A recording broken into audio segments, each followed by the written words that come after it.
Well, I thank the gentleman for yielding. I didn't know that was the process we're going to follow, but I appreciate that. I support the gentleman's amendment.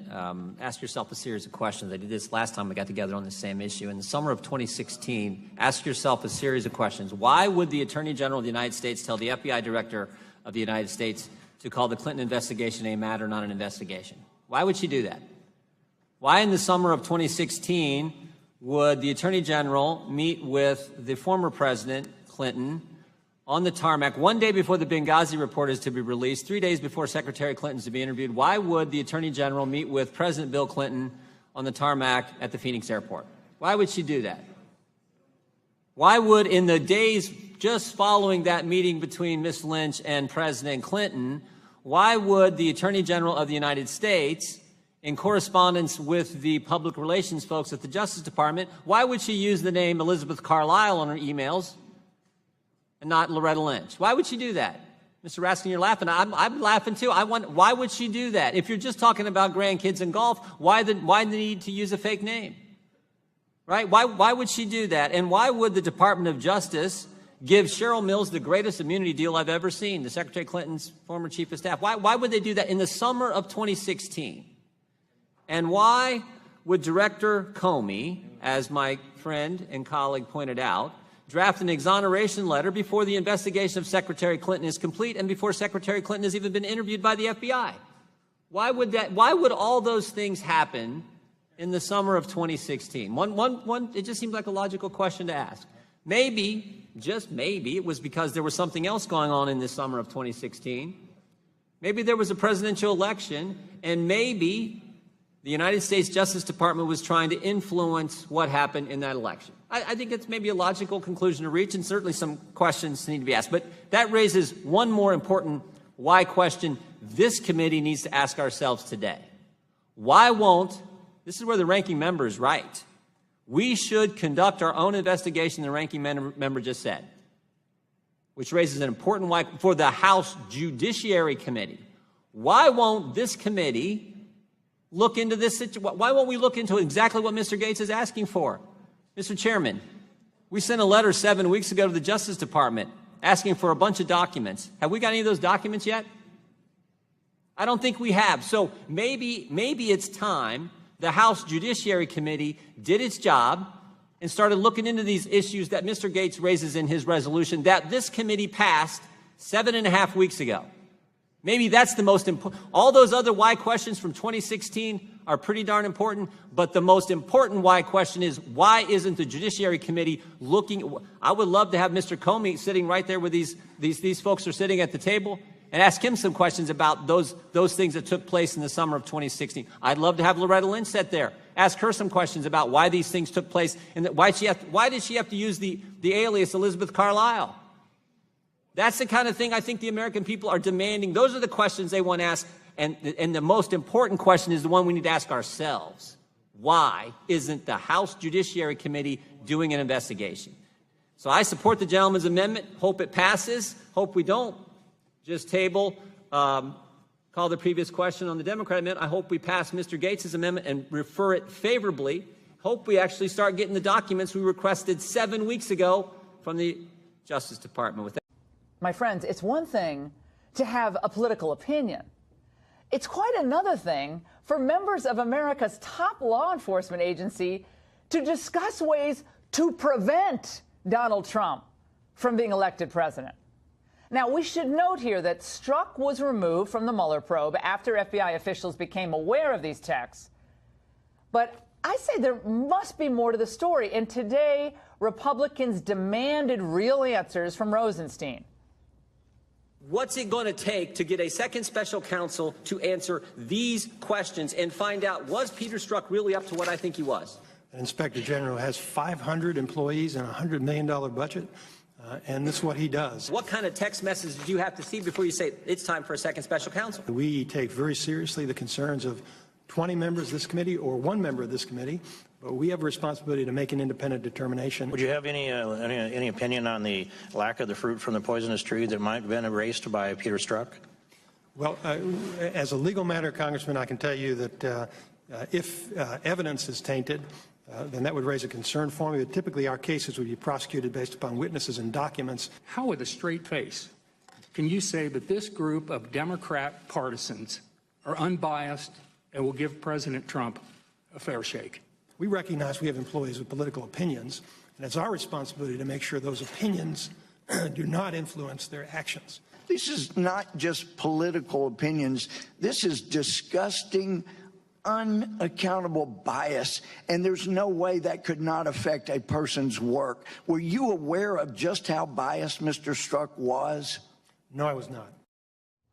Joining us now for a reaction here in Washington, Republican Congressman Ron DeSantis. He's a member of that House Judiciary Committee. And in New York is James Freeman, assistant editorial page editor of the Wall Street Journal and a Fox News contributor. Congressman, that was wild there because you saw Rosenstein in this testimony today, and he looked both frightened and he was very defensive in supporting this probe, saying, look, he checks in with me, I check in with him.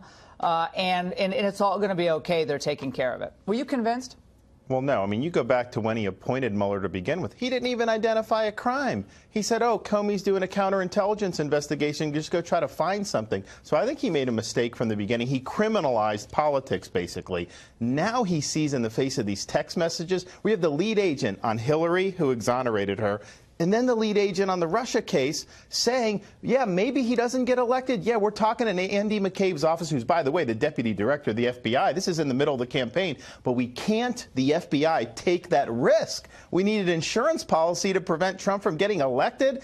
There's one thing to have a bias. There's one thing to have an appearance of impropriety. This is actually taking a bias and basically saying you're going to use the machinery of government to prevent the American people from making a choice. That's very disturbing. James, you wrote about this today in the Wall Street Journal, and you noted that the Strzok email, when he raised that issue of the insurance policy, that really jumped out at you. Tell us. Well, yeah, it goes way beyond having an opinion. It goes way beyond extreme bias or even hatred of the president and his supporters, which is what you see in some of these emails. It really is suggesting that there was action taken, that I think a reasonable reading of it is that these people kind of viewed their role as protecting America from the consequences of its political decisions. That's not their job. Their job is to enforce the law. Now, I think if there's a more innocent explanation of this, I imagine Mr. Strzok will have a chance to try and provide it. I think Mr. DeSantis may know better, but I would expect a number of subpoenas coming out of the House Judiciary Committee to talk to all of these people we've seen mentioned, showing their anti-Trump bias, their activism on behalf of the Democrats, and I think that this is topic A for future hearing. Yeah, they look like they're, these are MoveOn.org kind of activists. Or it sounds like well, okay, it's almost a conspiracy inside the FBI to do something to stop this president or this candidate from gaining steam. And Congressman DeSantis, I want to talk to you on this.